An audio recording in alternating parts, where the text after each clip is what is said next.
Di situ kita lihat yang dilakukan oleh Wahabi, dia nak mengaitkan logo capal ini dengan syirik. Ini yang bahaya. Kalau kita pakai logo capal, kita tu syirik.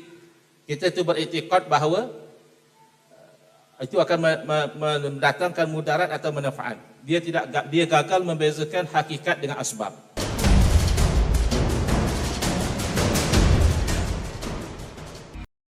Dalam menggunakan lambang capal Rasulullah sallallahu alaihi wasallam pada pakaian atau logo organisasi. Tafadhal masykur.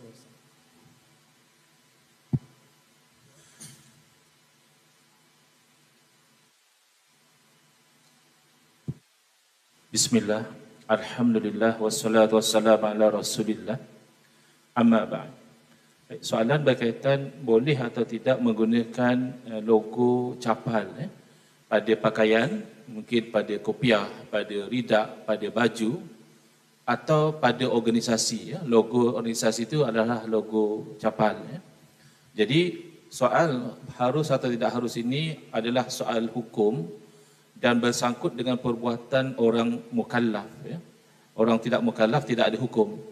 Jadi hukum asalnya, presumptionnya adalah al-aslu fil asya' al-ibahah.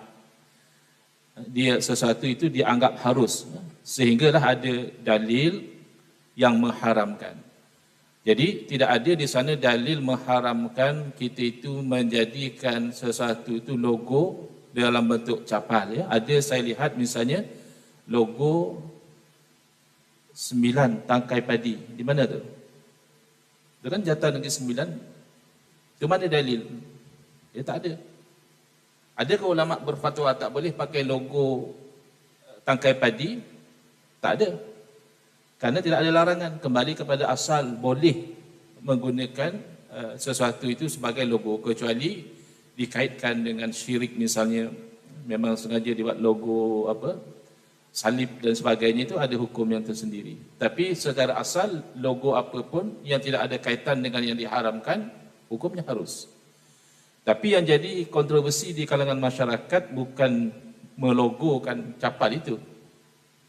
Yang lebih kontroversi adalah tabarruk, mengambil kebaikan daripada logo capal. Adapun kalau mengambil kebaikan daripada capal atau mana-mana asar Nabi SAW, pakaian Nabi kah, ridak Nabi kah, rambut Nabi apatah lagi, maka itu saya perhatikan golongan Wahabi yang mengaji lah, yang alim lah. Wahabi pun macam kita juga, ada yang alim, ada yang jahil.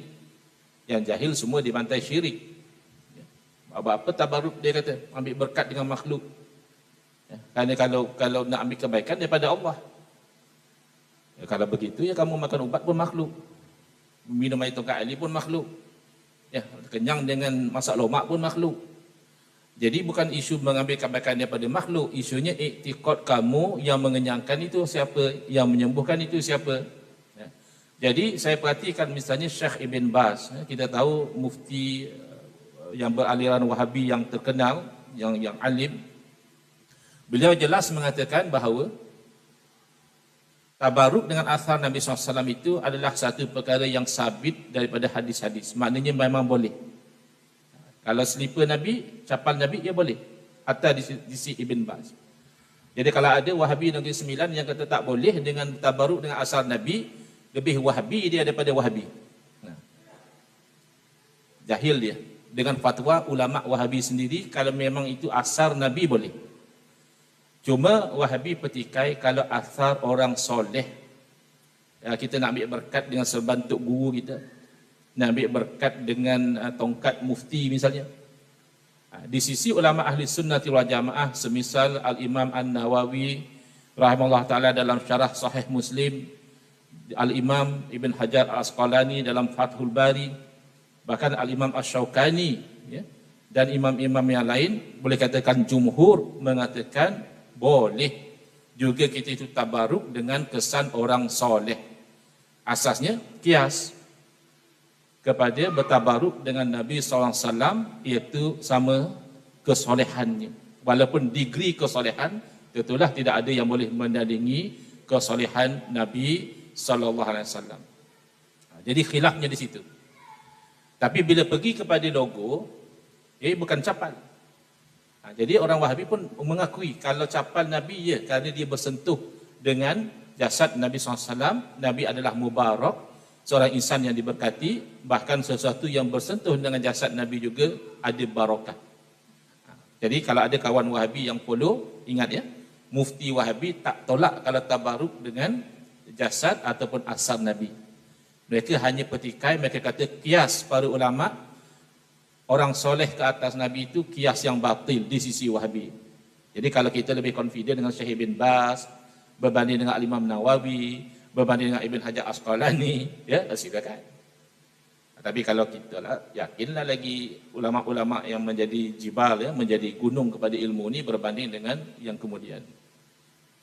Tapi logo ini, setakat bacaan saya, dia tak ada dalil mengatakan ada barakah dari logo.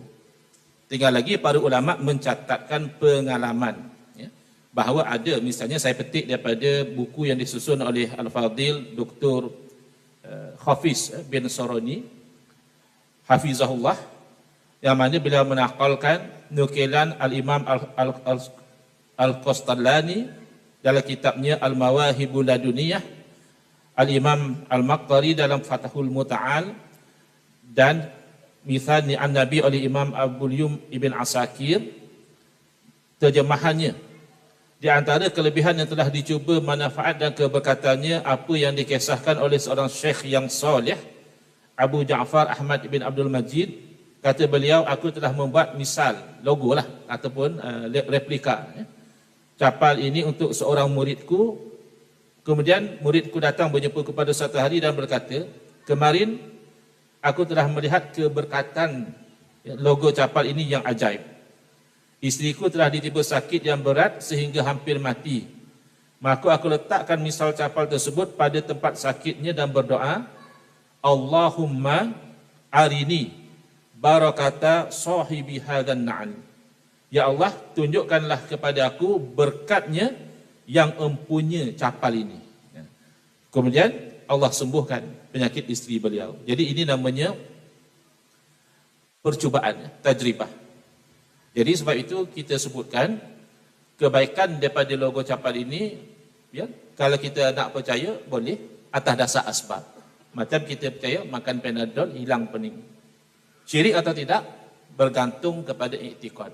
Umumnya tidak syirik kerana orang Islam tahu Panadol hanya asbab, yang menyembuhkan adalah Allah. Ada orang peli, dia tak panggil kita ahli sunnah wal jamaah, dia panggil kita asam Jawa. Dia kata geng asam Jawa ni akidah dia akidah Panadol. Kenapa? Saya heran juga yang bercakap ni bukan Wahabi. Orang yang mengaji ahli sunnah dia pun tak faham.